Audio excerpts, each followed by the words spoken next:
হয় কোথাও কোনো গ্যাপ আছে, সেটা নিরসন হওয়া দরকার।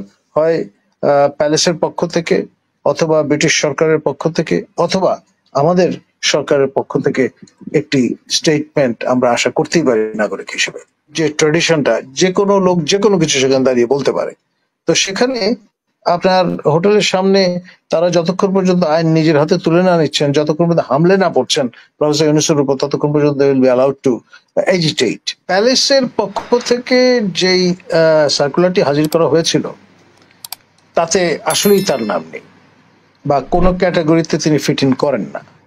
কিন্তু পরবর্তীতে হয়তো ইমপম্প্রু, মানে রাজা যে কোনো সময় যে কোনো সিদ্ধান্ত নিতে পারেন, এটা তার ডিসক্রিপশন।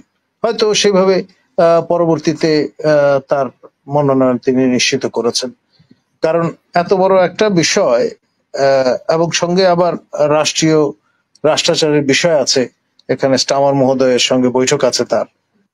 তো ফলে পুরো নেশনকে অপ্রস্তুত করার মতো ইনসাইন আমাদের professor Yunus non. I'd be the last person to believe that.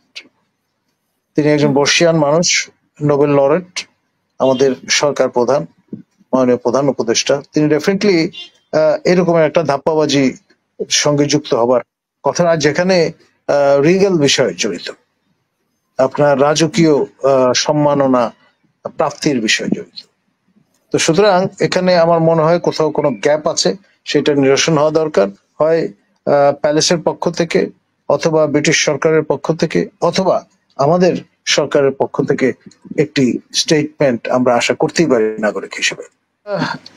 আমি সোশ্যাল মিডিয়ামে দেখলাম আপনার সিরাজগঞ্জ থেকে এমপি নির্বাচিত হয়েছিলেন হাবিবে মিল্লাত, তিনি জ্বালাময়ী ভাষণ দিচ্ছেন, এবং বেশ কিছু যুক্তরাজ্য প্রবাসী আপনার আওয়ামী লীগ সমর্থক তারা খুব হর্ষোৎফুল্ল।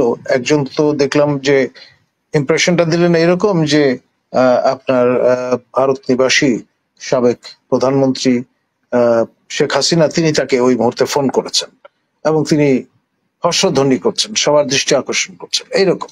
অর্থাৎ একেবারে যেটাকে বলে আপনার জমে ওঠা, সেরকমের একটি আপনার প্রতিবাদী জলসা সেখানে ক্রিয়াশীল। এখন ধরুন যুক্তরাজ্যে আমরা জানি যে শেখ হাসিনা যখন গিয়েছিলেন সরকার প্রধান হিসেবে, তখন আমাদের শ্রদ্ধেয় মালিক ভাইয়ের নেতৃত্বে যে নজিরবিহীন বিক্ষোভ আয়োজন, সেটি তো বেশি দিন আগের কথা নয়।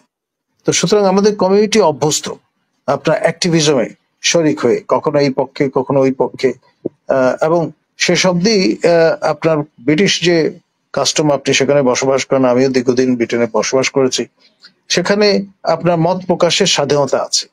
হাইড পার্ক সেই যে ট্র্যাডিশনটা, যে কোনো লোক যে কোনো কিছু সেখানে দাঁড়িয়ে বলতে পারে। তো সেখানে আপনার হোটেলের সামনে তারা যতক্ষণ পর্যন্ত আইন নিজের হাতে তুলে না নিচ্ছেন, যতক্ষণ পর্যন্ত হামলে না পড়ছেন প্রফেসর ইউনূসের উপর, ততক্ষণ পর্যন্ত will be allowed to agitate. এটা গণতান্ত্রিক একটা প্র্যাকটিস, এবং আই স্যালিউট ব্রিটিশ গভর্নমেন্ট যে তারা এই ধরনের অ্যাক্টিভিজমে বাধার প্রদান করেননি বা প্রতিবন্ধকতা তৈরি করেননি। ধন্যবাদ।